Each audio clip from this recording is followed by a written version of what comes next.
আপনাদের সকলকে স্বাগত। সন্ধ্যে সুপার প্রাইম টাইম শুরু করছি শর্মিষ্ঠা আর মধুকল্পিতার সঙ্গে আমি মঞ্জিরা নিউজ রুমে।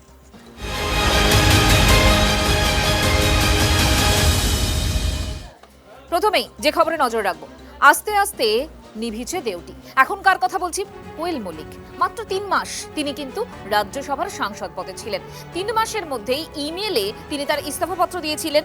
আর এবার তিনি সশরীরে গিয়ে রাজ্যসভার চেয়ারম্যানের নির্দেশে একেবারে পদত্যাগপত্র জমা দিলেন। রাজ্যসভায় তৃণমূলের সাংসদ সংখ্যা কমে দাঁড়ালো 9।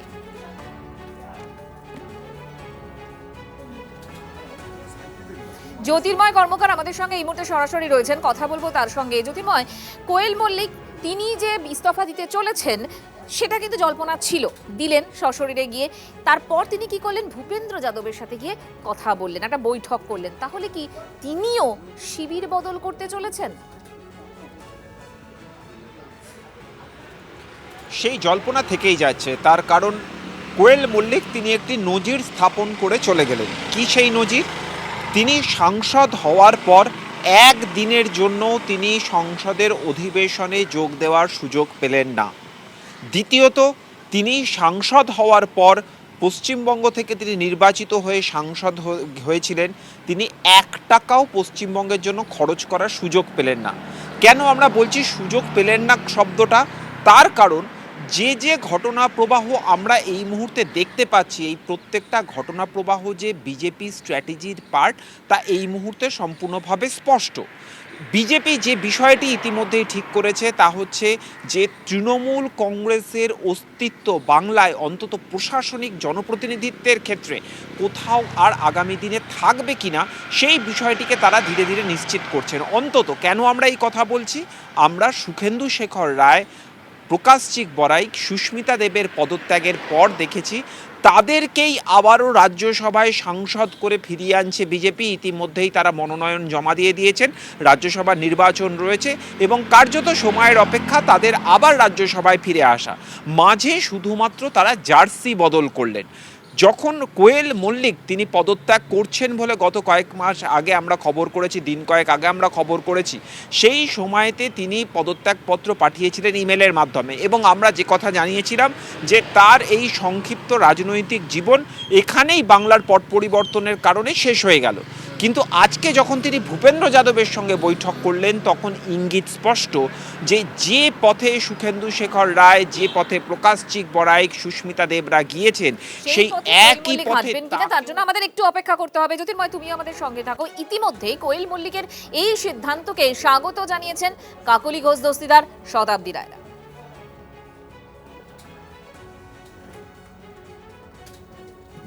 সবাই যেরকম করছে সেরকম করেছে, নিশ্চয়ই কারণ আছে। সবাই যে কারণে মতামত বা পরিস্থিতি বদলেছে, তো তার মধ্যেও একজন যে মতামত পরিস্থিতি বদলেছে, যদি কাজ করে এবং যে দায়িত্ব পায় সে দায়িত্বটা পুরোপুরি করে তাহলে নিশ্চয়ই ভালো হবে এবং করা যায় সেটাও তো দেখা গেছে। বা অভিনেতারাও পলিটিক্সে কাজ করতে পারেও দেখা গেছে, কাজ করতে পারে নাও দেখা গেছে। তো ওর কাছে আমরা এক্সপেক্ট করবো কাজ করতে পারবে। এমনিতে তো রাজ্যসভায় ওদের সংখ্যা বেড়ে যাবে, সে তো ভালো হবে। যদি ও ডিসিশন নিয়ে থাকে বা আগামী দিন নেয়, ভালোই তো। এই মুহূর্তে যোগাযোগ করা হচ্ছে না। ও আগে ডিসিশন নিন, ডাইরেক্ট যদি বিজেপিতে জয়েন করে তাহলে সেটা তার নিজস্ব ব্যাপার। যদি ভূপেন্দ্র যাদবের সাথে তিনি তো মিটিং করেছেন এবং ইস্তফা দিয়েছেন, এর আগেই দিয়েছিলেন। আজকে সশরীরে গিয়ে তিনি ইস্তফাপত্র জমা দিলেন এবং সভাপতি তিনি তৃণমূল ছেড়েছেন, এটুকু জানি, মানে সেটা সবাই জানি তো। এবং সেটা বিজেপিতে জয়েন করছেন কিনা সেটা দিল্লির রাজনীতি বলতে পারবে। দেখা করেছেন, তার নিশ্চয়ই সেই দলের পক্ষ থেকে তাকে কিছু বলা হয়েছে, এটাই ভেবে নিচ্ছি। এই মুহূর্তে আমাদের কারোর সাথে যোগাযোগ হয়নি। সিনিয়র নেতৃত্ব যদি কারোর সাথে হয়ে থাকে সেটা আমি বলতে পারবো না, তবে আমরা স্বাগত জানাচ্ছি যদি সে জয়েন করে। সুখেন্দু শেখর রায়, প্রকাশ ঠিক বড়াইক, সুস্মিতা দেব এবং কোয়েল মল্লিক, মানে 4 জন যখন ইস্তফা দিয়ে দিলেন তখন এখন রাজ্যসভায় তৃণমূলের সাংসদ সংখ্যা হয়ে দাঁড়ালো ঠিক নয়। আর এরকম একটা আবহে ঋতব্রত বন্দ্যোপাধ্যায় তিনি কি বলছেন শুনুন। তো মাইকেল বলে গেছেন একে একে নিবিছে দেউটি।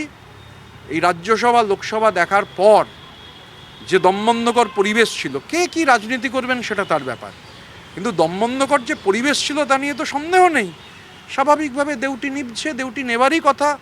ফ্যাসিবাদ, আধিপত্যবাদ যখন রক্তচক্ষু দেখিয়ে, ফ্যাসিবাদে মনোলগ হচ্ছে মূল কথা, হিটলার বলবেন লোকে শুনবে, এখানেও তাই। ফ্যাসিবাদ হচ্ছে মনোলগ, গণতন্ত্র হচ্ছে ডায়লগ। তো মনোলগ বনাম ডায়লগের লড়াইয়ে ডায়লগ জিতবেই, যে কারণে এই একে একে নিবিছে দেউটি। সুখেন্দু শেখর রায়, প্রকাশ ঠিক বড়াইক এবং সুস্মিতা দেবের পর কোয়েল মল্লিক। কালীঘাট তৃণমূলের আরও এক রাজ্যসভায় হাতছাড়া হলো সাংসদ। কোনো অধিবেশনে যোগ না দিয়ে দেশে এই প্রথম কোনো সাংসদ হিসেবে ইস্তফার নজির গড়লেন কোয়েল মল্লিক। রাজ্য দেশ সেবার সুযোগ পাবো, রাজ্যসভার সাংসদ পদে মনোনয়নপত্র জমা দিয়ে এমনই মন্তব্য করেছিলেন কোয়েল মল্লিক। অথচ 3 মাসের মধ্যেই তৃণমূলে মোহভঙ্গ, তৃণমূলের রাজ্যসভার সাংসদ পদ ছাড়লেন কোয়েল মল্লিক। সেদিন ঠিক কি বলেছিলেন তিনি একবার শোনাবো আপনাদের। দেশের সেবা, মানুষের সেবা, এর থেকে বেশি তো বড় মহৎ কাজ হতে পারে না। তো তাই জন্য সেই জায়গা থেকে আমি নিজেকে ভীষণ ফরচুনেট মনে করি যে আমাকে সিলেক্ট করা হয়েছে এবং আমি একটা এত ইম্পর্টেন্ট একটা জায়গায় আসতে পেরেছি। মানুষ এগুলোকে ঠিকভাবে নেয় না আর কি। আজকে উনি গেলেনই বা কেন? উনি তো সিনেমার জগতেই পুরোপুরি ছিলেন, তাহলে কি উনি সিনেমার জগৎ ছেড়ে মানুষের সেবার কাজে নেমেছিলেন? যেরকম আমি আমার ডিজাইনিং কমপ্লিটলি ছেড়ে আজকে সেবার জগতে নেমেছি। আর যেইমাত্র মমতা ব্যানার্জির দল ভেঙে গেল অমনি সঙ্গে সঙ্গে উনি এই দলে বা অন্য কোথাও যাওয়ার চেষ্টা করছেন, সেটা আমার মনে হয় এটা আমার বলার থেকে সাধারণ মানুষ এটাকে ঠিকভাবে নেয় না। এগুলোকে বলে সুবিধেবাদী। আমি ওনাকে সুবিধেবাদী বলছি না, এই ধরনের আচরণগুলোকে সুবিধেবাদী বলা হয়। এখন বিজেপির চলছে রাজনৈতিক ধর্ম। আপনি সেই রাজীব গান্ধীর পরে এই যে পর্বটা চলছে, বাস্তবে রাজ্যসভায় তো সংখ্যালঘু, এবং রাজীব গান্ধীর পরে এখনো পর্যন্ত কোনো সরকার অ্যাবসলিউট মেজরিটিতে রাজ্যসভায় আসতে পারেনি, রাজ্যসভার সংসদদের। ফলে বিভিন্ন বিলের ক্ষেত্রে তাদের বিভিন্ন জায়গায় ধরা বাছা, অন্য দল থেকে ভাঙিয়ে আনার কৌশল নিতে হয়, সেটার জন্য তো একটা আর্থিক এবং অন্যান্য চাপ থাকে। ফলে এই জায়গায় দাঁড়িয়ে আগামীতে বেশ কিছু বড় বড় রকম বিল পাস আছে, যেটা 2029-এর ভোটের দিকে তাকিয়ে তার আঙ্গিকে শুধু সংখ্যা তত্ত্বের নিরিখে রাজনৈতিক অঙ্ক কষছে বিজেপি। আর কোয়েল মল্লিকরা ভালো করেই জানি যে তারা না রিজাইন দিলে তারা হয়তো কিছুদিন সাস্টেন করবে, কিন্তু আফটার দ্যাট পলিটিক্যালি তারা কি সেখানে থাকতে পারবে? একে একে নিভছে দেউটি এবং তৃণমূলের এই পরিণতির জন্য শ্রীরামপুরের সাংসদ কল্যাণ বন্দ্যোপাধ্যায় তিনি কাঠগড়ায় তুলছেন অভিষেক বন্দ্যোপাধ্যায়কে। কি বলছেন তিনি শোনাবো আপনাদের।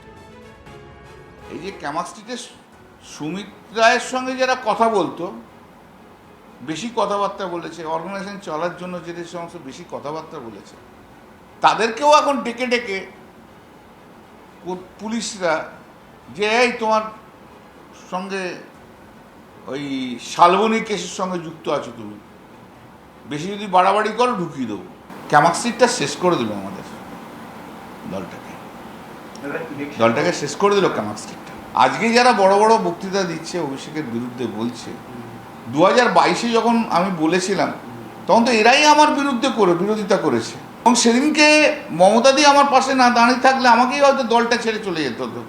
তোমরাই তো আইপ্যাককে মাথায় তুলেছ। তোমাদের মধ্যে কেউ কেউ সুমিত যদি 2বার কথা বলে তো জীবন ধন্য হয়ে গেছে তোমাদের।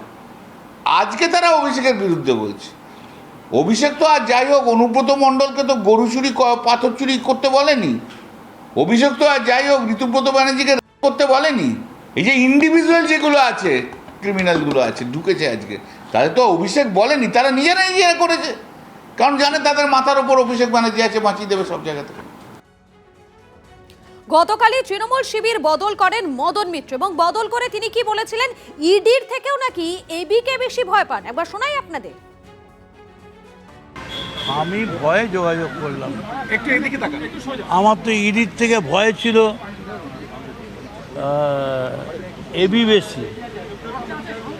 ইডি ধরলে তবু কথা বলে জিজ্ঞেস করবে, ওখানে এবি কখন কোথায় তাড়ি দেবে, কি করে দেবে ভগবান জানে। আর আমি ইডিকে, অভিষেক বন্দ্যোপাধ্যায় জীবনে যায়নি। আমি 27 মাস জেলে ছিলাম, পার্টির বিরুদ্ধে বলিনি, সমস্ত রকম সহযোগিতা করব, যা বলবে তাই করব। প্রমাণ করুন যে মদন মিত্র টাকা নিয়ে চাকরি দিয়েছে, মদন মিত্র গয়না নিয়ে চাকরি দিয়েছে, তা কাজ করুন না, এটা প্রমাণ না করে একটা গণভোট করে দিন না বাংলায়। অভিষেক বন্দ্যোপাধ্যায়কে কাঠগড়ায় তুলে বিদ্রোহ করছেন একের পর এক নেতা। বক্তব্য শুনলেন তো, তাও অভিষেকেই আস্থা তৃণমূল নেত্রী মমতা বন্দ্যোপাধ্যায় গতকাল ঠিক কি বলেছিলেন তিনি একবার শুনে নিন।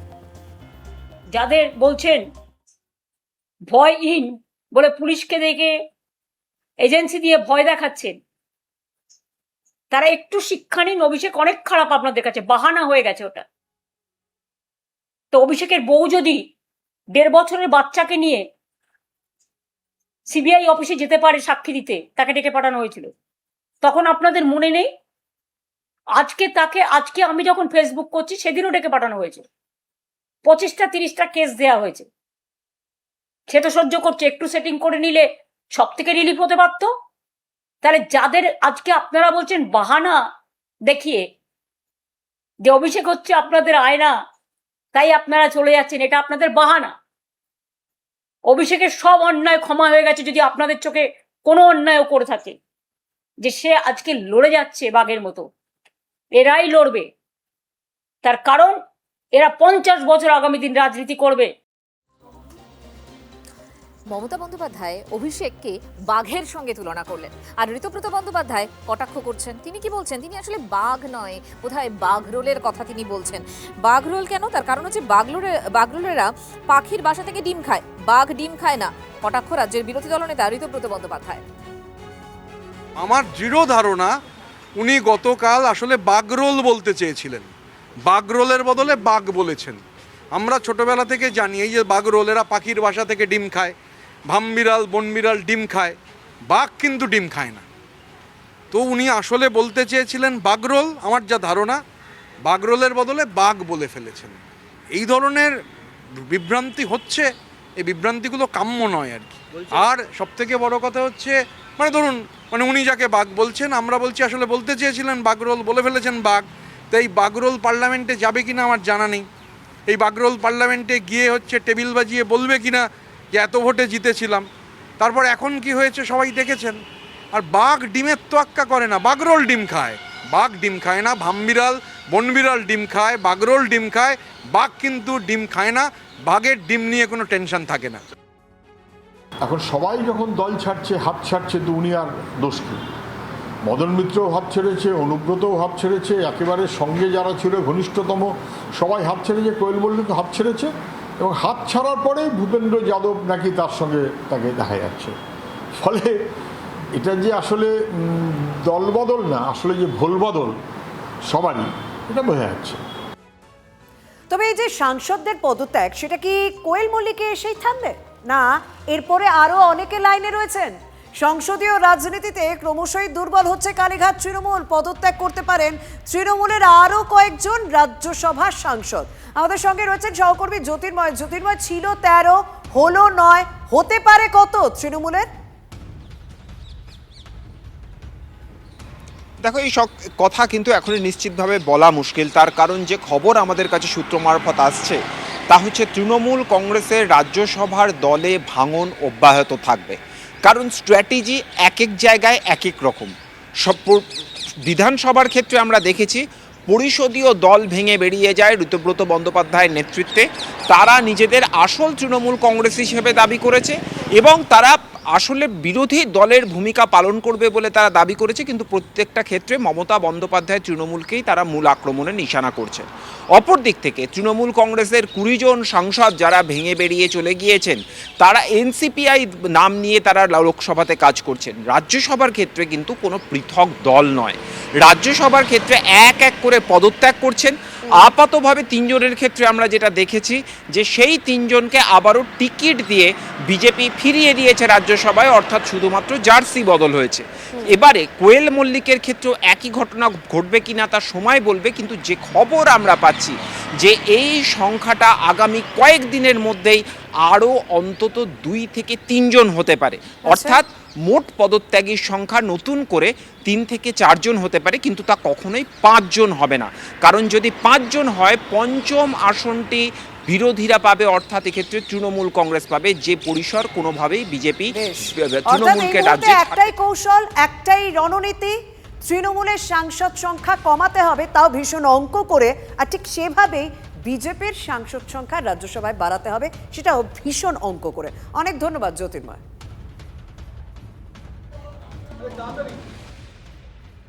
এবারে কোয়েল মল্লিককে ধন্যবাদ জানালেন মমতা বন্দ্যোপাধ্যায়। রাজ্যসভার সাংসদ পদ থেকে ইস্তফা দিয়েছেন কোয়েল মল্লিক এবং তারপরেই তাকে ধন্যবাদ জানিয়েছেন মমতা বন্দ্যোপাধ্যায়। তিনি বলছেন, যা করেছেন ভালো করেছেন, ভালো থাকুন, যারা আছেন তারাই আমার স্বর্ণখনি, ফের বললেন মমতা বন্দ্যোপাধ্যায়।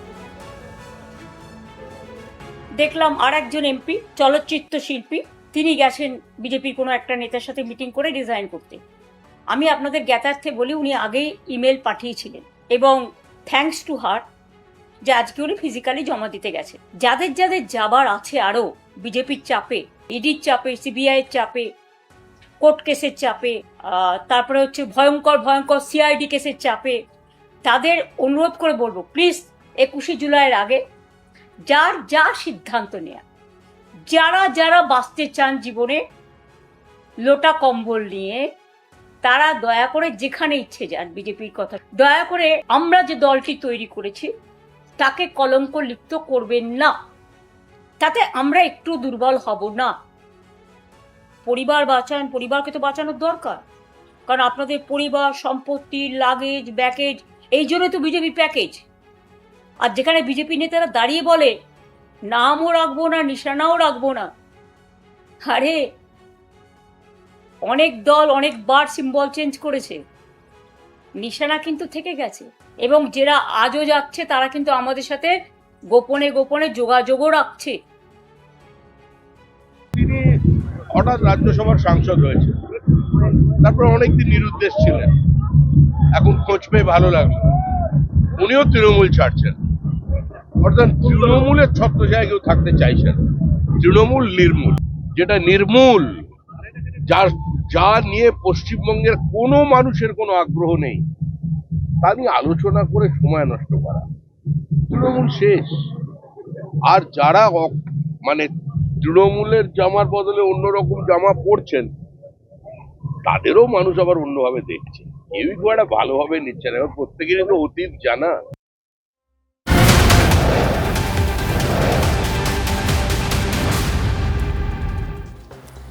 দেখুন, মমতা বন্দ্যোপাধ্যায় তিনি তো বলছেন যে 21শে জুলাইয়ের আগে যাদের যাওয়ার তারা চলে যান। আসলে সত্যিই তো চলে যাচ্ছেনই তো, একে একে নিভিছে দেউটি। আজকেই যেমন দেখলাম আমরা, মনীশ গুপ্ত একটা সময় বিদ্যুৎ মন্ত্রী ছিলেন, তিনিও মমতা বন্দ্যোপাধ্যায়ের হাত ছাড়লেন। শুধু হাত ছাড়লেন তাই না, গুড বাই তো বললেনই, তার সঙ্গে এক রাশ ক্ষোভ উগড়ে দিলেন। কি ক্ষোভ উগড়ে দিয়েছেন মনীশ গুপ্ত, তার কি বক্তব্য? সায়ন্ত ভট্টাচার্য আমাদের সঙ্গে রয়েছেন, আমার সহকর্মী, জানাবেন সায়ন্ত।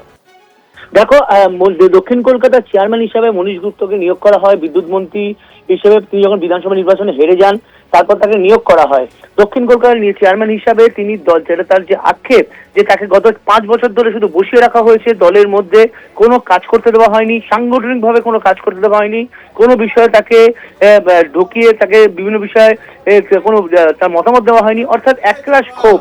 একই সঙ্গে তিনি একটা বিষয়ে পরিষ্কার করে দিলেন, তার বয়স হয়েছে, তার জন্য তিনি তৃণমূল ছাড়ছেন, একসঙ্গে রাজনীতিও ছাড়ছেন।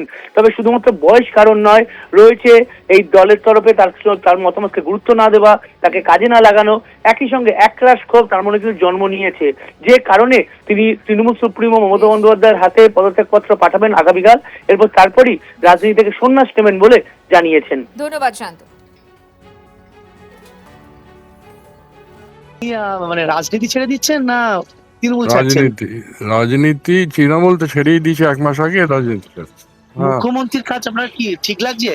মুখ্যমন্ত্রী খুবই মানে কি বলবো দক্ষ প্রশাসক এবং ওনার একটা অভিজ্ঞতা আছে। তাছাড়া উনি একটা জনপ্রিয় নেতা এবং উনি মুখ্যমন্ত্রী।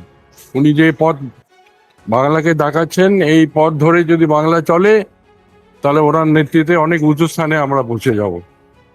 কিন্তু আপনাকে তো রাজনীতিতে মানুষ চেনে, সবাই চেনে, পছন্দ করে, তাহলে ছাড়ছেন কেন? আমি তো 5-6 বছর খুব একটা কিছু কাজ করিনি তৃণমূলে।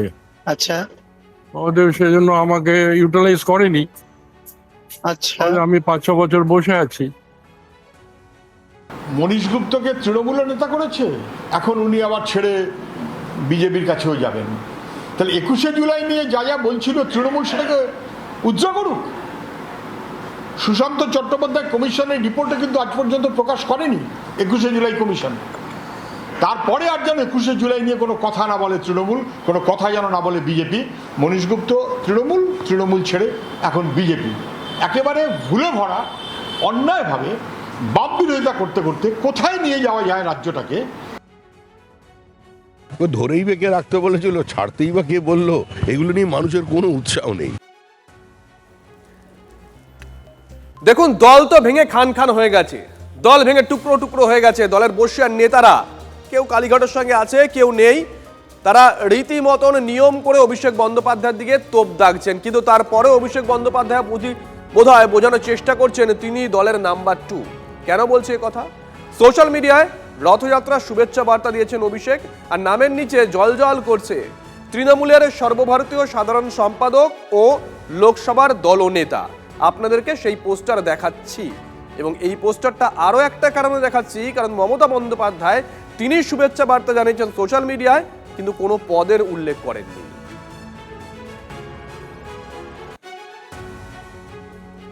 আর এবারে আপনাদের শোনাবো একজনের বক্তব্য, যিনি তৃণমূলের প্রাক্তন মহাসচিব পার্থ চট্টোপাধ্যায়। তিনি কি বলছেন? তিনি বলছেন ছত্রখান তৃণমূল এবং মমতা অভিষেককেই দায়ী করেছেন তৃণমূলের প্রাক্তন মহাসচিব পার্থ চট্টোপাধ্যায়। যুবা তৃণমূল গঠনের দিন থেকেই পতনের শুরু। অভিষেককে তুলে আনতে শুভেন্দুকে বঞ্চিত করা হলো। অভিষেককে নৈবেদ্যর কলা করার চেষ্টা করেছেন মমতা বন্দ্যোপাধ্যায়। বাংলার মানুষ অভিষেককে গ্রহণ করতে পারেনি। নেত্রীর ক্ষমতাকে নিজের ক্ষমতা হিসেবে দেখানোর চেষ্টা করেছেন অভিষেক, সেটা আরও প্রতিষ্ঠিত করেছেন মমতা।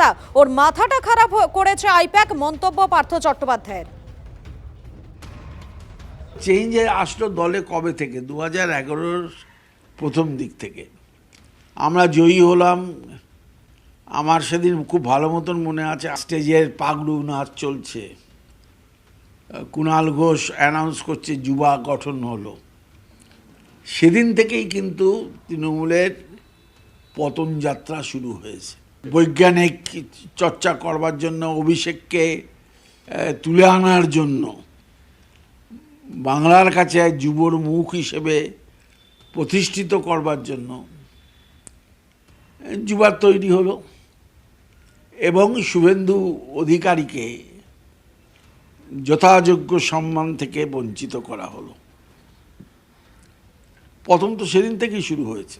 এটাও ভাবতে হবে নেত্রীকে যে কেন তৃণমূল কংগ্রেসের মমতা বন্দ্যোপাধ্যায়কে ছেড়ে তাদের এক সময়ের অত্যন্ত ঘনিষ্ঠ সহকর্মীরা তারা চলে যাচ্ছেন। অভিষেক ইজ এ ফ্যাক্টর। অভিষেককে তুলে এনে মাঝখানে নৈবেদ্যের কলা করার চেষ্টা, এটা সফল হয়নি, মানুষ গ্রহণ করতে পারেনি। চাল চলনে নেই, ক্যামাক স্ট্রিটের সংস্কৃতিতে নেই, অন্যদেরকে পুলিশ দিয়ে ঠান্ডা করবা, প্রশাসন দিয়ে ঠান্ডা করবার চেষ্টা, অর্থাৎ নেত্রীর ক্ষমতাটাকে নিজের ক্ষমতা হিসেবে প্রতিষ্ঠিত করবার যে চেষ্টা অল্প বয়সে এই ছেলেটা করলো, এবং ওর মাথাটা খারাপ করলো কিন্তু আইপ্যাক, এরা মিলে যা করলো, এবং সেটাকে আরও প্রতিষ্ঠিত করলো দিদিমণি নিজে। তিনি যদি এটা বাধা দিতেন তাহলে এই অবস্থা হতো না।